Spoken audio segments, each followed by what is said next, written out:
વચ્ચે ધજાજી નહીં લેતી. ઓકે ચાલો. ધજાજી છેલ્લે રાખશું આપણે. ચાલુ. આવો આવો વૈષ્ણવો, ચરણ ચોક શ્રીનાથજીના ચરણ ચોકીની ઝાંખી કરો. પહેલા ચરણ ચોકી જતીપુરામાં બિરાજે છે. જતીપુરામાં મોગલ રાજાનું ચડાઈ થવાની હતી, એટલે ઠાકોરજીને ગંગાબાઈ રથમાં બિરાજાવીને આગળ વિહાર કરે છે. ત્યાંથી ઠાકોરજી રથની અંદર મથુરામાં બિરાજ્યા છે. મથુરામાં સતઘરાની અંદર બિરાજેલ છે. પહેલાં મહાપ્રભુજી છે, બીજા ગુસાઈજી છે, ગોપીનાથજી છે, પછી શ્રીનાથ ચરણ ચોકી છે, ત્યાર પછી ગુસાઈજીના સાતેય બાળકોના બેઠકજી છે. ત્યાંથી આગ્રા બિરાજ્યા છે, આગ્રાના ચરણ ચોકી છે. ત્યાંથી કિશનપુરમાં બિરાજ્યા છે, ત્યાં શ્રીનાથજીના કૂવો છે. એથી આગળ ચંબલ નદીના કિનારા ઉપર બિરાજેલ છે, એ ગુપ્ત બેઠકજી છે ચંબલજીના.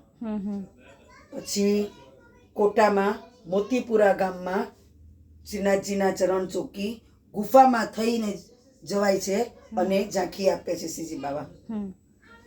એથી આગળ કિશનગઢમાં બિરાજે છે, ત્યાં ઢાળ છે, ઢાળ ચડી અને કિશનગઢના ચરણ ચોકીના દર્શન થાય છે.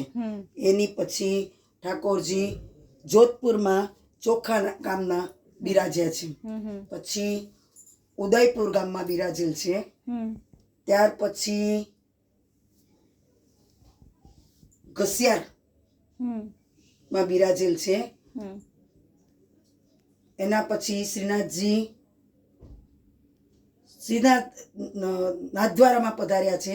નાથદ્વારાની અંદર સોનાની અને ચાંદીની ઘંટી બિરાજેલ છે, ત્યાં બિરાજ્યા છે ચરણ ચોકી.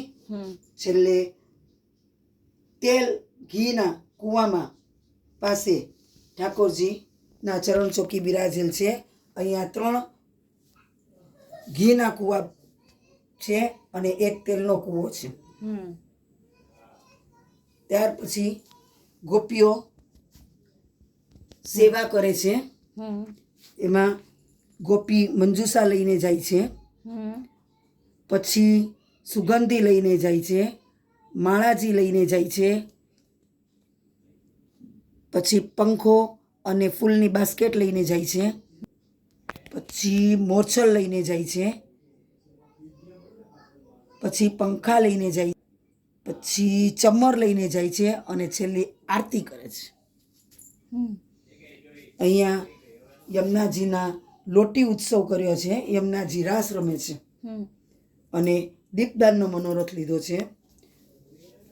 52 સાથિયાનો મનોરથ લીધો છે.